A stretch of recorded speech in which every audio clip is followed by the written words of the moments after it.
ఇక ముగ్గురు తోటికోడళ్ళైన ప్రేమ, నర్మద, శ్రీవల్లిలు ఒక గుడి దగ్గర కలుస్తారు. దూరం నుంచి వాళ్ళని చూస్తూ ఉంటారు భాగ్యం, ఇడ్లీ బాబాయ్‌లు. భాగ్యం పడుతున్న టెన్షన్‌ని చూసిన ఇడ్లీ బాబాయ్, "చూడు మై డియర్ వైఫ్, ఇసుకలో పడ్డ ఇడ్లీ, నీళ్లలో పడ్డ చట్నీ తిరిగొచ్చినట్లు చరిత్రలో లేదు. ఓ పక్క పక్కోళ్ళ కాపురంలో చిచ్చు పెట్టేసి, ఇంకో పక్క గోపురం దగ్గర కూర్చొని నా కాపురాన్ని నిలబెట్టండమ్మా అని వేడుకుంటే వాళ్ళంత ఈజీగా కరిగిపోతారా?" అని అంటాడు ఇడ్లీ బాబాయ్. దాంతో భాగ్యం, "నువ్వు నోరు మూసుకొని ఉండకపోతే కొబ్బరికాయ కాదు, నీ తలకాయ పగలగొడతా" అని వార్నింగ్ ఇస్తుంది భాగ్యం.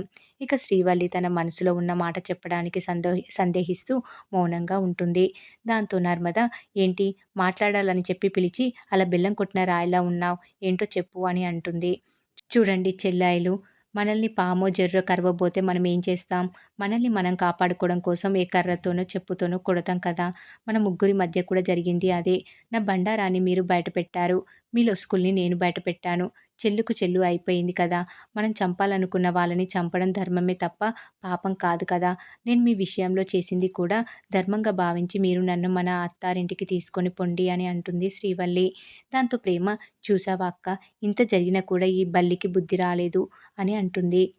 "తను చేసింది తప్పు కాదు, ధర్మమంట. ఇలాంటి దానితో మాట్లాడడానికి వచ్చినందుకు ముందు మనకి బుద్ధి లేదు. పదక్కా" అని అంటుంది ప్రేమ. ఇక ఇద్దరు వెళ్తుంటే, "ఆగండి చెల్లాయిలు, మీరు నా మాటలోని అంతరార్థాన్ని అర్థం చేసుకోకుండా అపార్థం చేసుకుంటున్నారు. జరిగిందేదో జరిగిపోయింది.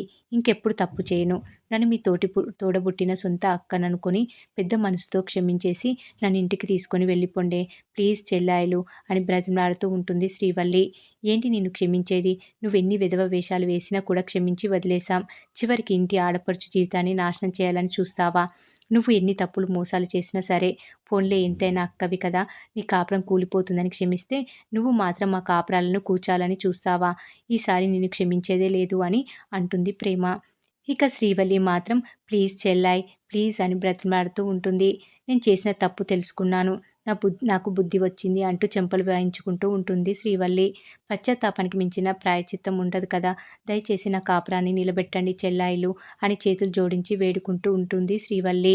ఇక నర్మద చేతులు పట్టుకుని, "నర్మద చెల్లాయ్, నువ్వైనా నా బాధని అర్థం చేసుకో. నా కాపురం కూలిపోతే నేను బతకలేను" అని అంటుంది శ్రీవల్లి. "నేను క్షమించడం అంటే ఇంకో పాపం చేయడానికి అవకాశం ఇవ్వడమే. పామునైనా క్షమించొచ్చేమో కానీ నిన్ను మాత్రం నమ్మను" అని అంటుంది నర్మద. "లేదు చెల్లాయ్, నేను పూర్తిగా మారిపోయాను. మా ఆయన అంటే నాకు ప్రాణం. ఆయన లేకపోతే నాకు చావే గతి. నా కాపురం, నా ప్రాణాలు మీ చేతుల్లోనే ఉన్నాయి. మీ అక్క కాపురాన్ని, ప్రాణాన్ని నిలబెట్టండి చెల్లాయిలు. ప్లీజ్ ప్లీజ్, మీ కాళ్ళు పట్టుకుంటాను చెల్లాయిలు" అంటూ వాళ్ళ కాళ్ళు పట్టుకొని కన్నీళ్లు పెట్టుకుంటూ ఉంటుంది శ్రీవల్లి. అది చూసిన భాగ్యం, "లే అమ్మడు" అంటూ ఆవేశంగా వస్తుంది. "వాళ్ళ కాళ్ళపై పడతావేంటే బుద్ధి లేకుండా" అని అంటుంది. "నా కాపురాన్ని నిలబెట్టడం కోసం వాళ్ళ కాళ్ళు పట్టుకున్న తప్పు లేదే. నువ్వు తప్పుకో" అని అంటుంది శ్రీవల్లి. "నువ్వు ఈ భాగ్యం కూతురివే. ఈ పిల్ల బచ్చాల కాళ్ళపై పడడమేంటే భరించలేకపోతున్నాను. అసలేమనుకుంటున్నారే నా కూతురు గురించి" అంటూ ప్రేమ నర్మద మీదికి దూసుకు వెళ్తుంది భాగ్యం. "నా కూతుర్ని పంపేసి ఆ ఇంట్లో రాజ్యం ఏలుదామని అనుకుంటున్నారా? నా కూతురుతో కన్నీళ్లు పెట్టించడమే కాకుండా కాళ్ళు పట్టించుకుంటారా? కాపురం నిలబెట్టమని వేడుకుంటుంటే విర్రవీగుతారా? చెప్తాను వినండి. ఒళ్ళు దగ్గర పెట్టుకొని వినండి. నా కూతుర్ని మీరు క్షమించేసి ఆ ఇంట్లోకి తీసుకొని వెళ్ళలేదంటే బోడి, నేనే నా కూతుర్ని ఆ ఇంట్లో అడుగుపెట్టేలా చేస్తాను" అని అంటుంది భాగ్యం. ఆ మాటతో నర్మద, "అసలు నువ్వు అమ్మవేనా? ఆడదానివేనా?" అని అంటుంది. "ఏయ్" అని భాగ్యం వేలు చూపించడంతో, "ఏంటే రెచ్చిపోతున్నావు" అని కౌంటర్ ఇస్తుంది నర్మద. "కూతురికి ఇలాంటి పరిస్థితి రావడానికి కారణం నువ్వే. నువ్వు చేసిన తప్పులు, మోసాల వల్లే నీ కూతురు కాపురం కూలిపోయిందనే పశ్చాత్తాపం, బాధ లేకుండా ఇంకా బెదిరిస్తున్నావా? సిగ్గు లేకుండా మాట్లాడుతున్నావు" అని చివాట్లు పెడుతుంది నర్మద. "మాట్లాడడం కాదు, చేసి చూపిస్తాను" అని అంటుంది భాగ్యం. ఆ మాటతో నర్మద, "ఏంటి నువ్వు చేసేది తొక్క? వల్లి అక్క బాధపడుతుంటే అయ్యో పాపమని జాలిపడ్డాం. చందు బావతో మాట్లాడి తనని ఇంటికి తీసుకొని వెళ్దామనుకున్నాం. కానీ నువ్వు నీ పొగరు చూపించాక మా నిర్ణయం మార్చుకున్నాం. ఇప్పుడు చెప్తున్నాం విను. ఈ జన్మలో నీ కూతుర్ని ఆ ఇంట్లో అడుగుపెట్టనీయం" అని శబ్దం చేస్తారు నర్మద, ప్రేమలు. దాంతో శ్రీవల్లి, "ఒక్క నిమిషం నా గురించి ఆలోచించండి చెల్లాయిలు. మా అమ్మ పిచ్చిది. దాని తిక్క మాటలు పట్టించుకోకండి. మీరు నన్ను క్షమించేశారు కదా, అది చాలు. అత్తారింటికి వెళ్ళిపోదాం పదండి" అని అంటుంది శ్రీవల్లి. "ఆగమ్మడు, ఎక్కడికి వెళ్ళేది? నువ్వు ఆ ఇంటి కోడలివే. నువ్వు వాళ్ళని బ్రతిమలాడతావేంటే? నువ్వు వాళ్ళకి క్షమాపణలు చెప్పడం ఏంటి" అని అంటుంది భాగ్యం. "ఏ అమ్మ, నా కాపురాన్ని నిలబెట్టుకొనియ్యే, నీకు దండం పెడతాను. నువ్వు మధ్యలోకి రాకు. చెల్లాయిలు, నాకు బుద్ధి వచ్చింది. కావాలంటే మీరు కూడా నా చెంపలు వాయించండి" అంటూ చెంపలు వాయించుకుంటూ ఉంటుంది శ్రీవల్లి. "ఛీ ఛీ, నువ్వు నా కూతురువేనా?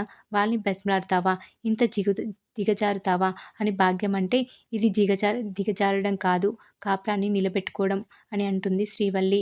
నీ కాపురాన్ని నేను నిలబెడతాను రావే! ఇంకా వాళ్ళని బ్రతిమాలడం ఏంటే? ఏయ్! నా కూతుర్ని ఆ ఇంట్లో అడుగుపెట్టనీయమని అంటున్నారు కదే! చెప్తున్నా వినండి. 10 రోజుల్లో నా కూతుర్ని ఆ ఇంట్లో అడుగుపెట్టించకపోతే నా పేరు భాగ్యలక్ష్మి కాదు అని శపథం చేస్తుంది భాగ్యం. దాంతో నర్మద, సరే అయితే ఇంత దూరం వచ్చింది కాబట్టి మేము కూడా చెప్తున్నాం విను. నీ కూతుర్ని ఎలా తీసుకొస్తావో మేము కూడా చూస్తామని అంటారు. సరే చూసుకుందాం అంటూ శ్రీవల్లిని లాక్కొని వెళ్ళిపోతుంది భాగ్యం.